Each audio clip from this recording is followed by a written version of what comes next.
You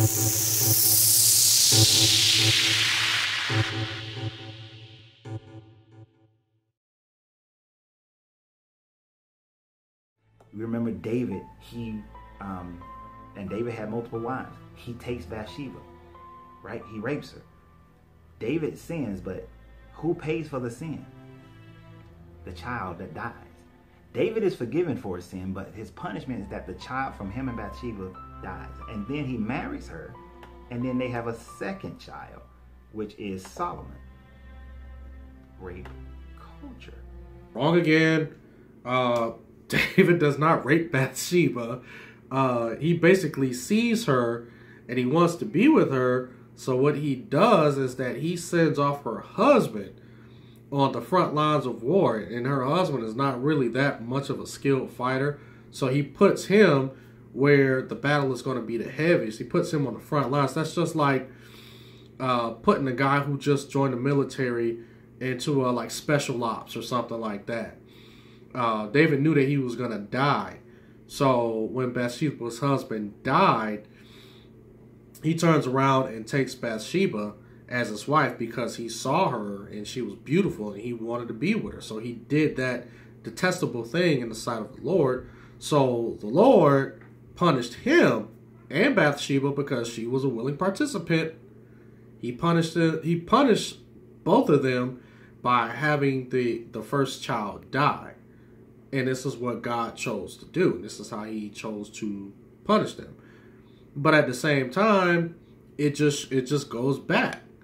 It goes back to people doing whatever they want to do and having no regard for the word of God, going against the word of God. Deuteronomy 21, 10 through 14. It talks about when you warn against your enemies.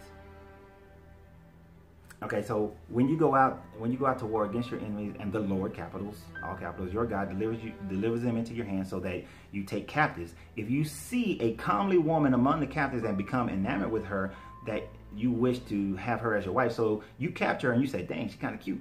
I want her to be my wife. You can just take her as your wife as long as she look good. You take her to your home. But before she may live there, she got to cut off all her hair and trim her nails up and take off her captive clothing. Then she gets to mourn her father's death for a full month. Then you can have sex with her. And then you will be her husband and she will be your wife. However, if later you lose your liking of her, you shall give her her freedom if she wishes it. But you shall not sell her to or enslave her, since she was married to you under compulsion. You forced her to marry you because you captured her. You forced her to marry you and then you raped her. And then if you get tired, if she gets old and ragged, she don't look good to you no more, then you can give her a divorce. You can set her free if she chooses freedom. But you can't make her a slave only because you had married her. Rape culture. All right, so this guy, he talks about that, he goes down to verse 14, Deuteronomy 21:14, and he says that you have forced her under compulsion. I don't know what version he's reading from, but I'm reading from the English Standard Version, which is the ESV. And in that verse, it says, but if you no longer delight in her, you shall let her go where she wants. But you shall not sell her for money, nor shall you treat her as a slave, since you have humiliated her. So I don't know what he's talking about, raping and all of this stuff here. But again, it's not raping. You're taking a woman as your wife. So what he has is that he has this barbaric mindset, like some man just, get over here, woman, and now you're my wife. That's not the way that it went. And like I said, you have to read, you have to study the Bible. If you don't read it, you don't study it, I'm going to keep saying this through this video, then you're going to end up like this guy, just cherry picking verses. You're all over the Bible. You don't know what the heck you're talking about because you never read it.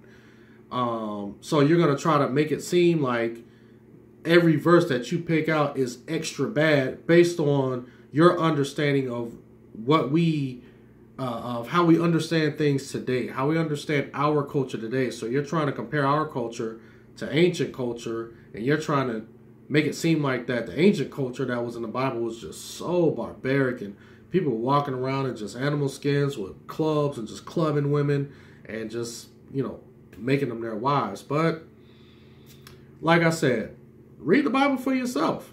Because if you listen to guys like this who haven't read the Bible, you're going to be just as confused as he is. Judges 5:30.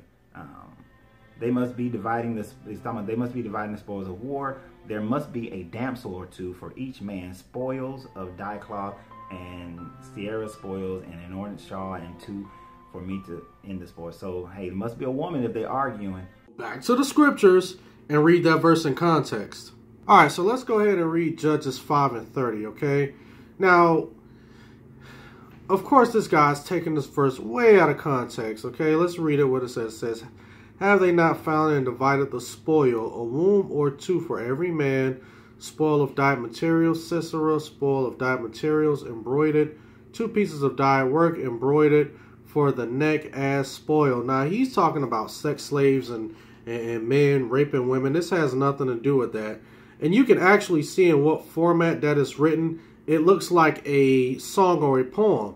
So, let's go all the way to verse 1. It says what? Then sang Deborah and Barak, the son of Abinoam, on that day. So this is a song that they started singing, right? So as we can see, this whole Judges 5 is a song. It is a whole song that continues all the way down to 5:30 and 5:31. So this is a part of a song. It has nothing to do with raping some women or taking 2 women as your wives or whatever. Like I said, guys like this, they just take stuff way out of context. Over the spoils of war, sex slaves in Exodus 21:7-11. If a man sells his daughter, she will not be freed at the end of 6 years like a man is. So she got to remain with the man that bought her. So the women don't get that. They always talk about, oh, so the slavery was only 7 years. Not for women. Women, the slavery was continuous. The only way the girl becomes free in this one, in Exodus, is if she marries the man or marries the man's son. Then she'll be considered a wife or a daughter, right? But if he and then he has to, and then if the man marries another woman and he doesn't give her the same amount of food and clothing, then she can have her freedom. So she's still property, and then she was sold into slavery. Where men get freed in Jubilee, she does not get freed at the end of 7 years. So don't give me the indentured servitude bull, because it's not. Totally off. So once again, let's go back to the scriptures and let's read those verses in this context. All right, so here we are, Exodus 21:7, and we're going to read to 11, right? Now let's read what it says in context, because according to him and what he just said, he said that a woman can be a man's slave and she cannot be freed after 6 years. That she has to become a man's wife. Now, let's say when a man sells his daughter as a slave, she shall not go out as the male slaves do. Now, first of all, he said, oh, don't give me that indentured servitude stuff. Actually, that's what it was. Because if you look at the word slave, and you look at it in its original Hebrew, it translates into servant or indentured servant or something like that. Just some translations use the word slave. But anyway, let's continue to read. It says, if she does not please her master who has designated her for himself, then he shall let her be redeemed. Basically saying that if she doesn't do a good job, he can go ahead and let her go. He shall have no right to sell her to a foreign people, since he has broken faith with her. If he designates her for his son, he shall deal with her as with a daughter. So basically, if he says, okay, this chick is not really a good, servant, or she really doesn't do a good job with taking care of the household or whatever the task that's been given to her. And let's say if my son likes her and he wants to marry her, and my son eventually marries her, then he shall deal with her as with a daughter. So now that woman who was his servant becomes his daughter-in-law. If he takes another wife to himself, he shall not diminish her food, her clothing, or material things, or marital rights. I'm sorry. And if he does not do these things, if he does not do these three things for her, she shall go out, for nothing without payment of money. So again, this guy's totally off. He took that scripture, mangled it, tried to make it seem like that it was something worse than what it was. And from what we just read from the text, it's about a man who buys a woman as a servant or a slave, depending on what type of translation you read. And if he does not like her, or if she does not hold up her end of the bargain, and if his son wants to marry that woman, then he can let his son marry that woman, and she shall be like a daughter to him. Or if he marries that woman, and he turns around, or if he has some liking to her, but he turns around to get married, then he has to let that woman go. So he can't be with her and have a wife at the same time.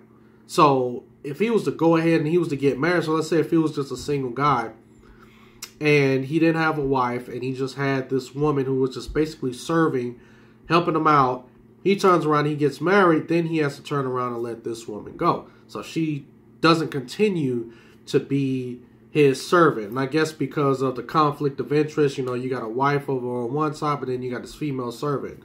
So that was what that was talking about. But like I said, he totally ripped that scripture out of context and tried to make it seem like it was worse than what it was. So let's just go to the next one. The last one is Zechariah 14:1-2. Lo, a day shall come for the Lord, when the spoil shall be divided in your midst, and I will gather all the nations against Jerusalem for battle, and the city shall be taken, house plundered, women ravished, half the city shall go into exile. I'm just saying, people, it's like, you want to know where rape culture comes from. It comes from these religions that you're taught as a child. You may have read that. It may have been read to you. People may not have explained it to you. And I know some people are going to say I'm taking it out of context, but I'm just reading what it says. Again, reading out of context. You said it yourself. Okay? Because you're reading it out of context, because that's why people keep saying it, because you clearly have not read and studied the Bible. So let's do ourselves a favor. Once again, let's go back to the scriptures and read that verse in its context. So I want to point something out real quick.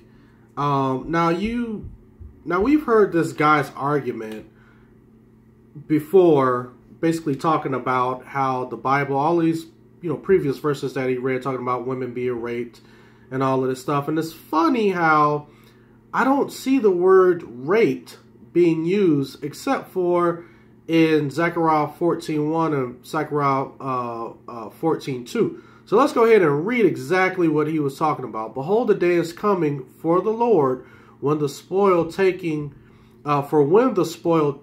from you will be divided in your midst. For I will gather the nations against Jerusalem to battle. So first of all, what God is saying is that there's going to be a time where there is going to be judgment on the people of Jerusalem, right?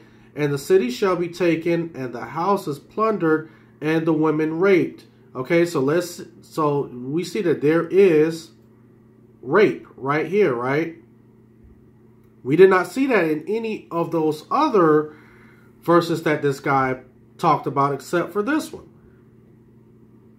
Let's continue to read. Half of the city shall go out into exile, but the rest of the people shall not be cut off from the city. So what God was doing was that God was prophesying. And he was saying that there is going to come a day where nations are going to come against you, Jerusalem, to battle you guys. And the city will be taken, and the houses plundered, and the women will be raped by these outside people. So it's not that God was saying that women are going to be raped and he's decreeing, or he is telling the people of Israel or the people of Jerusalem to rape anybody.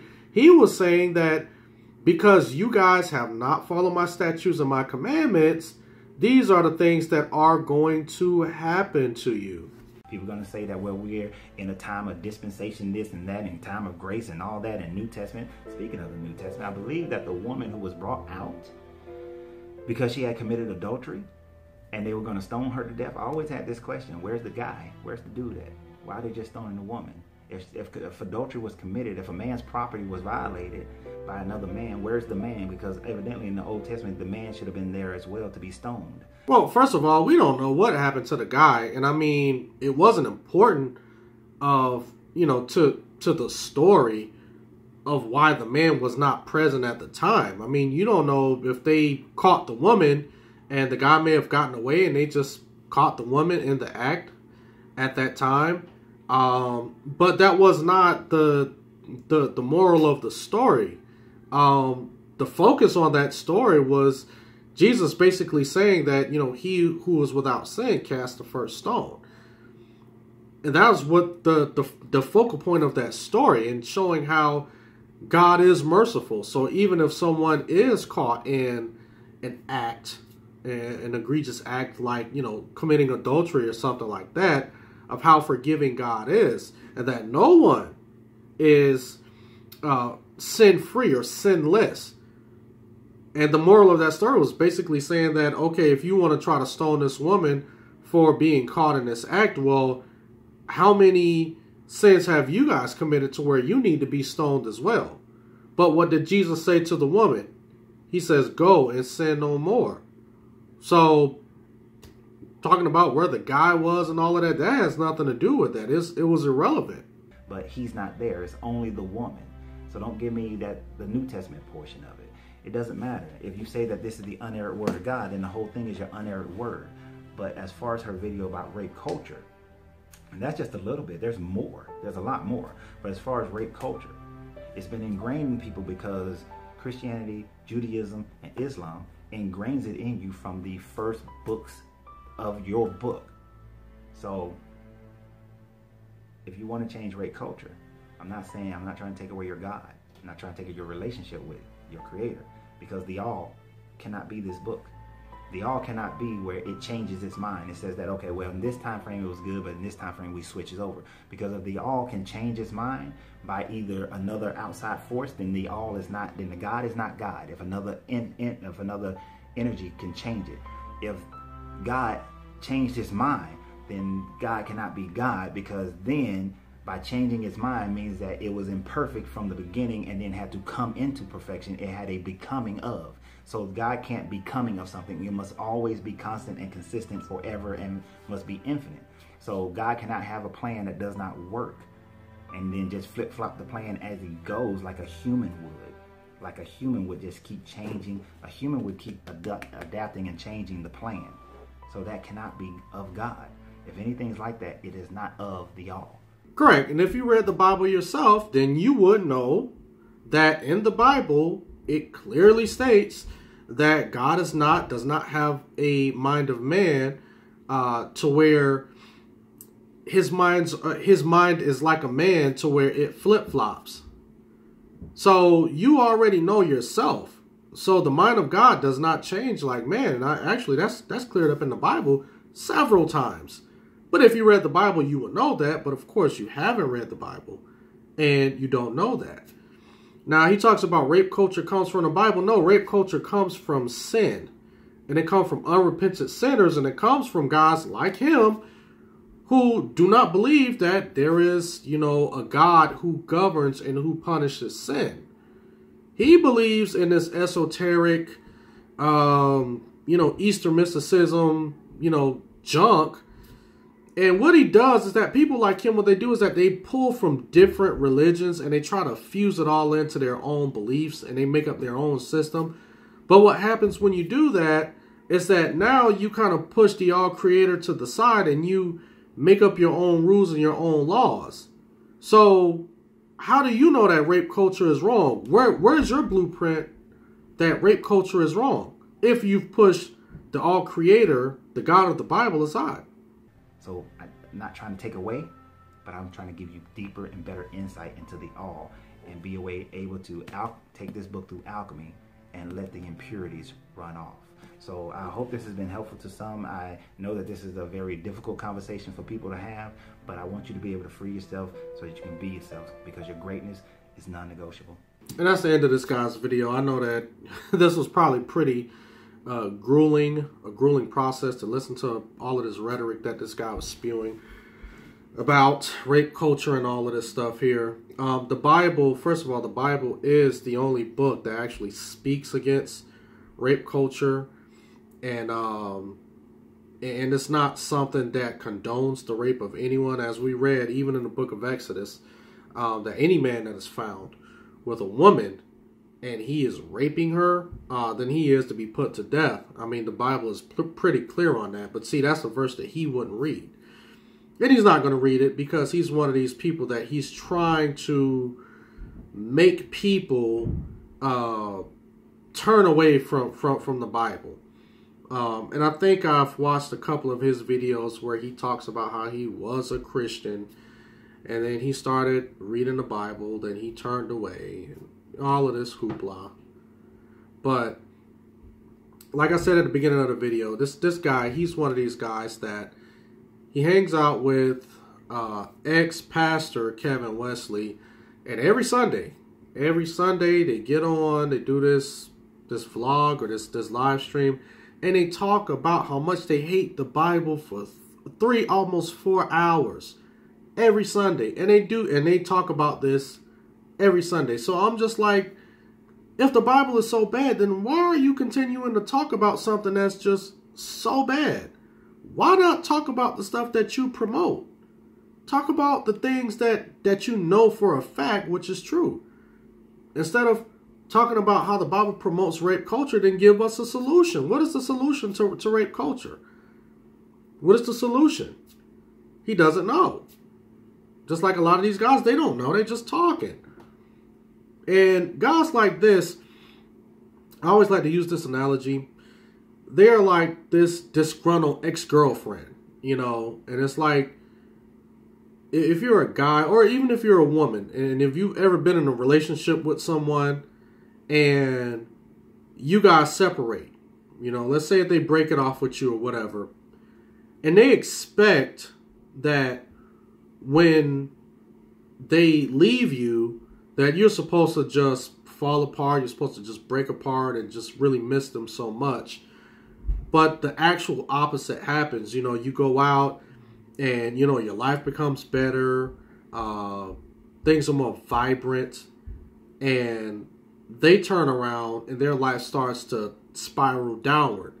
They find no joy, no peace, no happiness as much as they had when they were with you. So instead of them getting to a point in understanding and recognizing what has happened, and in this case, when it comes to the Bible, you know, separating yourself from Christianity, the joy and the peace that you had following God and His will, they let their pride get in the way to where they know that they want that peace and that joy and that happiness, but they thought they was going to find it somewhere else, but come to find out they've run into a dead end and they don't find peace, joy, and happiness. So what they want to do is that they want to continue to badmouth Christians, or they want to badmouth Christianity because they're basically salty. The answers that they were looking for, that they thought was in Kemet and all of this esoteric garbage, they thought they were going to find the ultimate answer, but they didn't.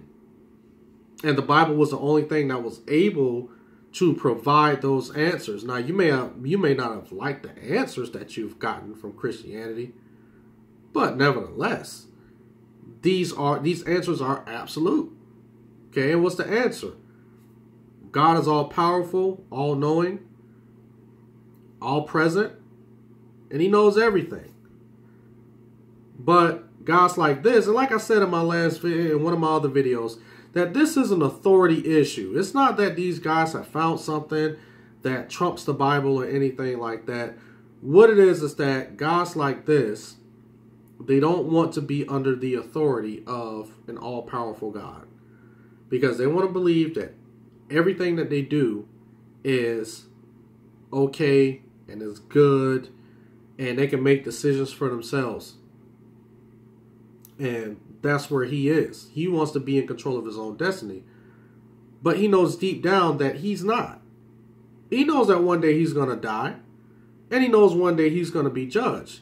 And this is where all of this anger and stuff comes from, because he's one of those guys that he thinks that when he dies, And when he does meet God, he thinks that he's going to have an argument to say, well, God, well, how come you allow children to die and women to be raped and all of this stuff here? And he thinks that he's going to be able to plead a case in front of God.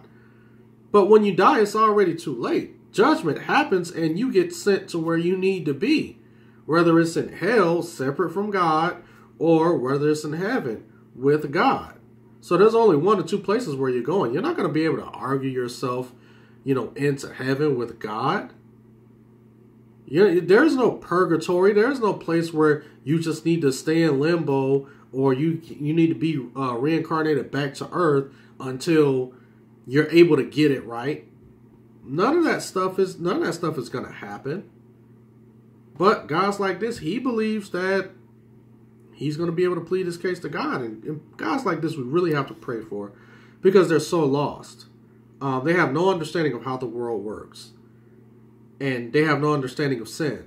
And people like him are really dangerous, because when it talks about rape culture, he has no basis on why rape is wrong.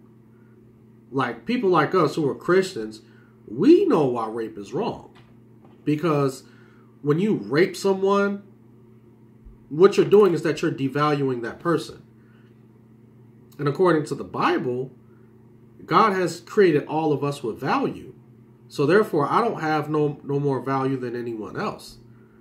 Okay, there can be a person who's a paraplegic. I don't have more value than them because I have the full use of all my limbs. My value is just as equal to them. And just because someone is a millionaire, multimillionaire, doesn't mean that they have more value than I do. And just because somebody is a scholar doesn't mean that they have more value than I do. We're all created with equal value. And what happens is that when you start to have this mindset of there is a hierarchy, that there is a level, there's levels to all of this stuff, which is guys like him, they promote. There's certain levels to knowledge and all of this stuff. Here, you're basically putting yourself above someone else. And when you do that, now you're opening up the doors for rape. It's just like with the Harvey Weinstein case and all of these actors and stuff who are being, exposed with all of these rape allegations. These are men with power, with money. And they've put themselves over someone else. And now all of a sudden, you have all of these rape cases coming out because these guys have done that. But the thing is that, number one, these men are not in jail. Why? Because they got the money and the power. So instead of this guy like Lorenzo going after these guys, talking about this stuff, he don't want to talk about that. He want to go and blame it on the Bible and say, oh, well, the Bible is the one who condones it. So he doesn't want to deal with the individual. He wants to blame the Bible because he's a God hater. He hates God. So anyway, guys, I just wanted to kind of go ahead and do this video. As always, like, rate, share, and subscribe. You guys got any questions, let me know in the comment section. Hit me up on my email. If you guys got any questions or comments, please let me know. And you guys have a blessed day.